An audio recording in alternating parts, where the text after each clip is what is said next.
Hey guys, Tom Dupside here. This is a big topic, so I took the time and kind of wrote it all out. So I apologize for a lot of reading here, but it is my words. I'll let you know if it's not my words. But it's important that I get this straight because this is some pretty deep stuff here that we're getting into. So today's topic is new spirituality, religion, and the value of channeling. Leading into the law of one. Anyway, so what is the new spirituality? It's the movement of people searching to find their own spirituality and spiritual beliefs outside of the established religious dogma. So you might be thinking, what's wrong with religion? Well, it just keeps you in a box of certain beliefs, and it doesn't evolve because the information is from ancient texts. There's no evolution of the information that is received. So, but new spirituality allows one to explore their own beliefs, their own truths, at their own pace, move at their own pace of understanding, right?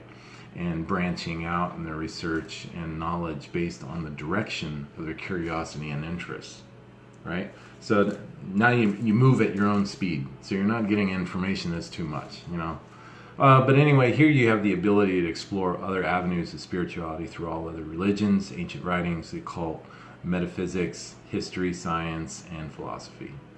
They all contribute to understanding a well-rounded and deeper understanding of spirituality, consciousness, and the universe. It's pretty deep, right? So, with the information movement and the explosion of the internet, it provided people with the opportunity to become their own shaman and establish their own beliefs and traditions. They no longer need to rely on the limiting perspective of the tribe shaman. It can be discovered and experienced for yourself, right? So you no longer need to go to somebody else who has these mystical experiences and mystical knowledge. You can get that knowledge for yourself, and you can have those experiences on your own. And that's big, right? All right. Well, so where does this information originate from? It comes from channeling. So channeling is a term that means that you're a receiver of information that you as a channeler would disseminate like a transistor radio. You tune into a frequency and receive the music, and you share that to the world, right? We channel unconsciously all the time, like in a flood of inspiration and being in the flow. This is a great term that took a significant meaning after reading Stealing Fire by Steve Kotler and Jamie Wheeler. That is a good book. Talking about flow states and how you can get in these states, like through meditation, adrenaline sports, where you get in that flow state. And these are mystical experiences, right? And these are channeled kind of experiences that you're not consciously thinking, you're taking things in, right? Pretty cool stuff. But channeling can also harness negative things as well. So if you get into a fit of a rage or fear or something, that also channels negative things into you. But making the handshake across dimensions can result in many different types of guides. Those who have been incarnated on Earth. It could be those who have not lived on Earth. They're from other dimensions, so multidimensional beings. They may be ascended masters. Jesus, Buddha would be ascended masters. You got angels. You got guardian angels. You got extraterrestrials. You got higher selves. And there are other guides that just don't fit in any of those categories. So they can be, you get sources from all over. It's also important to note that just because these are higher beings does not mean there are not dark and manipulative entities. So they do certainly exist.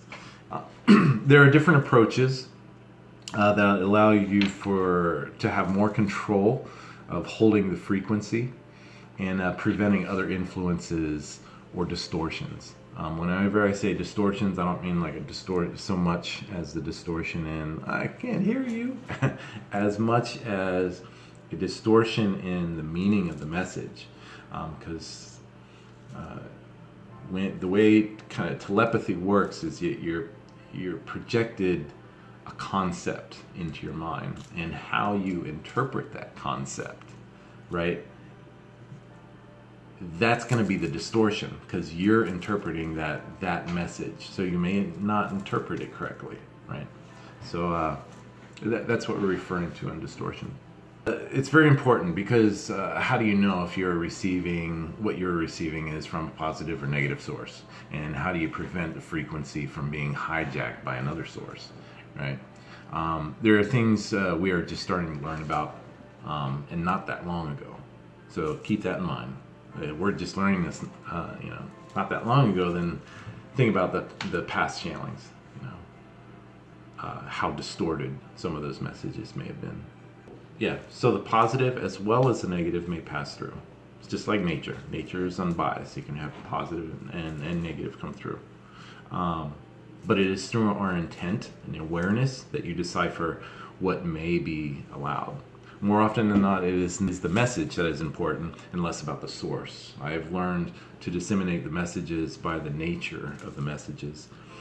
This method of dissemination has been echoed from many sources, so it's not something that I just like, hey, I think this works. No.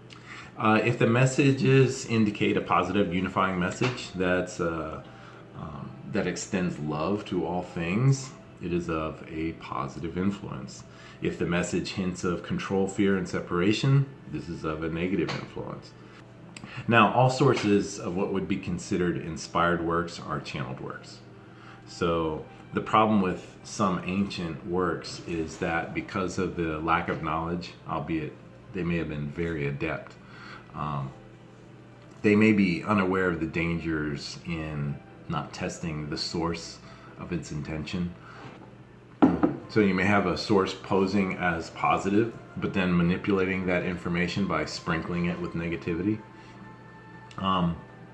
But as religions see these works as inspired works, they are taken in its entirety without any dissemination and declared the word of God.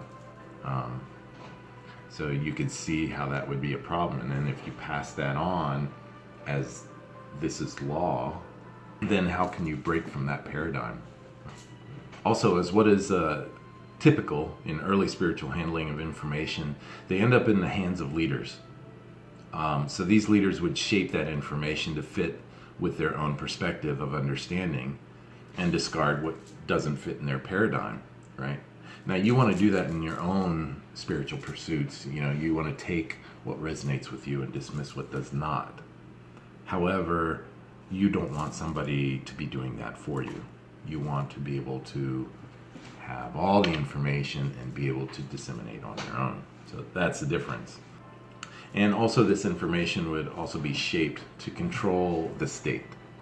So knowing that channeling is the source of all this information, and with the ability to use the internet to access information about it and how to find reliable sources, we are now able to tap into these sources for a constantly flowing stream of new information that goes deeper than the ancient texts.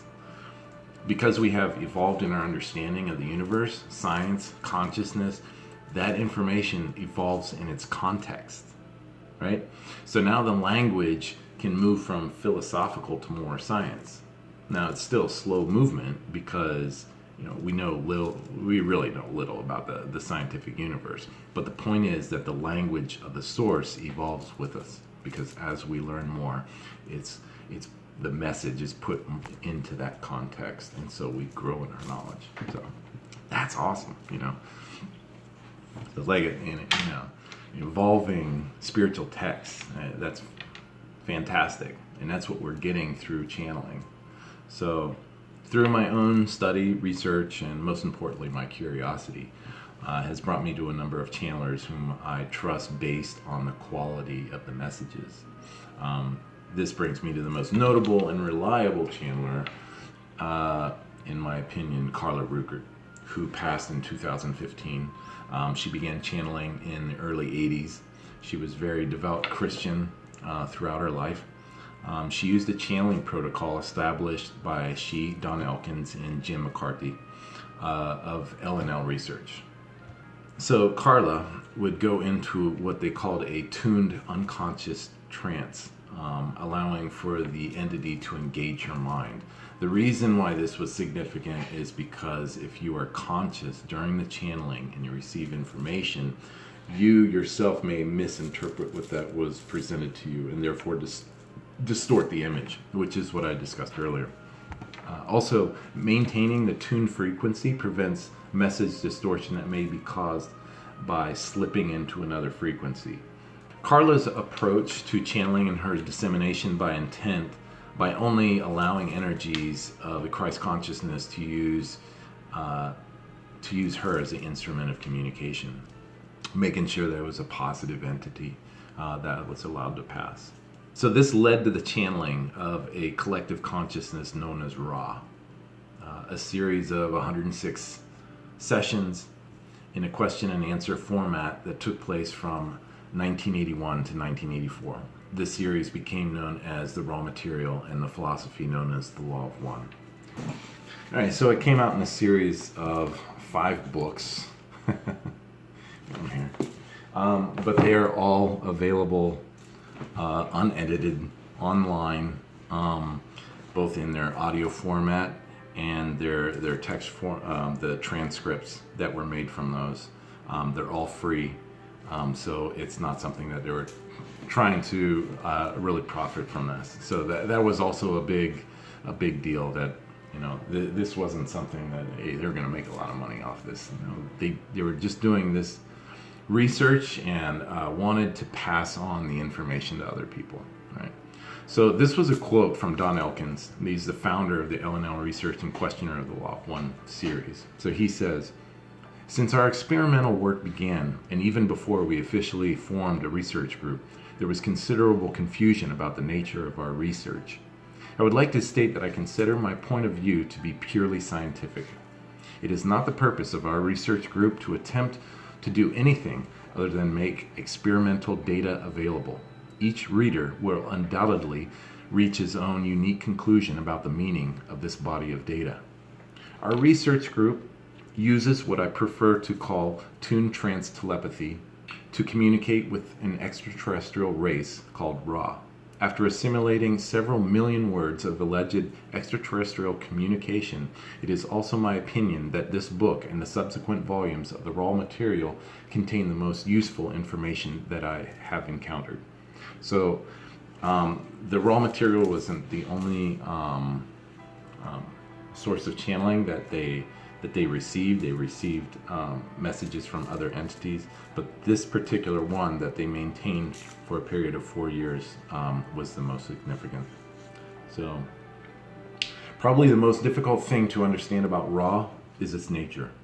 Ra is a 6th density social memory complex. Since Earth is near the end of the 3rd density cycle of evolution, this means Ra is 3 evolutionary cycles ahead of us. Now, Carla, she is the one that was doing the channeling. So this was a statement that she made. These statements are in the books and on this text on the website, and I'll put that website down there so you can check it out. But Carla states, "The last point is an important one when talking about psychic research of any kind. Don has always said that one of my assets as a research associate is my gullibility. Almost anyone can play a joke on me, but I do not catch on quickly. I have a way of taking things as they come and accepting them at face value, and only afterwards analyzing what has occurred. The gullibility is a vital factor in obtaining good results in paranormal research. A desire for proof will inevitably lead to null results and voided experiments. An open mind, one willing to be gullible, leads its processor to a kind of subjective and personal certainty which does not equal proof, as it cannot be systematically reproduced in others. However, this subjective knowing is a central part of the spiritual evolution to which Ra speaks so compellingly in this volume, in which we have researched for many years now." These are my own words. She's talking about faith. The central theme in all religions and spiritual works is faith. It is certainly interesting that the concept of faith, believing, gullibility is in fact necessary in order to expand the mind to places never gone before. But logic is strictly based on our current perspective and context of our understanding. If we don't challenge those boundaries, how can we evolve, right? Else judgment and analysis will cause you to retract from proceeding any further to where the answers may be found. Furthermore, in regards to the experiences, analysis during an experience will hinder the results of the experience, thereby justifying the judgment. Damn, that's some deep shit. Crazy, right? But so true. It took me a long time to figure that out. So, in my reflection, and this is in my blog, I post all about this. I say, ironically, in my journey, running from my family's roots in religion for the reasons of the absurdity of faith, it is faith that I found to be the key to enlightenment. I've always run from the word because of the stigma with Christian religions. It's a word I feel uncomfortable with as a result. I still feel very strongly against religious institutes themselves, but the parallels to the core teachings are unmistakable. Without faith in the approach to this material and almost all other facets of this journey, I never would have evolved to who I've become today. Where with each step of faith justifies and validates the previous step. This is the only way to evolve past your current beliefs and understandings of all things in the universe. Wow. Yeah. So these leaps of faith I have taken in my own have been consistently validated through the bits and pieces of information I found in so many sources, from ancient texts, modern philosophies, discoveries in science, and quantum physics. The discovery of the law of one at the midpoint of my awakening had validated my previous research and my own personal philosophies and beliefs. That's why I was reading it and I took to it, because I'm like, whoa, this is what I'm saying, man.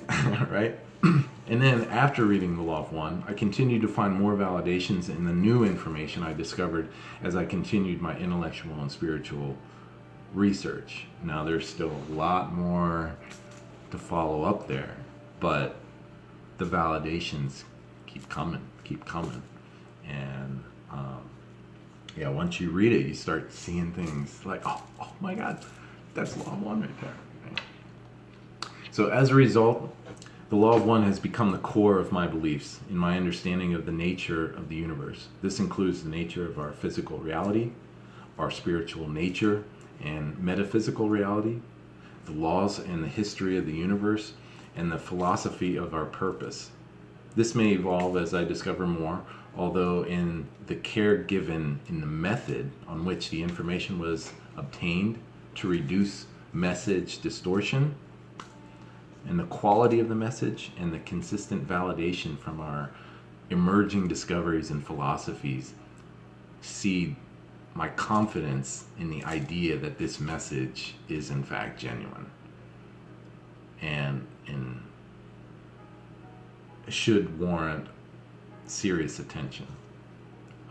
And what a beautiful message. The universe and life has never felt so lush and exciting and purposeful. It's opened my eyes like the eyes of a child to the possibilities and the curiosity to learn more. There is a lot to be gained here, and I recommend to everyone check out. But a lot of people aren't going to be ready. So maybe you want to follow me on this journey as I kind of step you through stuff. Because like I said, it's about getting too much too quickly. Like I said, when I found the law of one, it was in the middle of my journey. So I had already come to terms with a lot of the hard things that you had to accept. And so that made it a smooth transition into the law of one. So yeah, let me help you smooth out that transition. Because yeah, it's a rough road, man. There's some good stuff in there, really good stuff. But like I said, when you lay everything out, it's gonna be like, what the hell, right? But man, what an amazing trip. Anyway, like this video, subscribe to my channel, check out my blog, do your meditation, and have a great day. Peace out.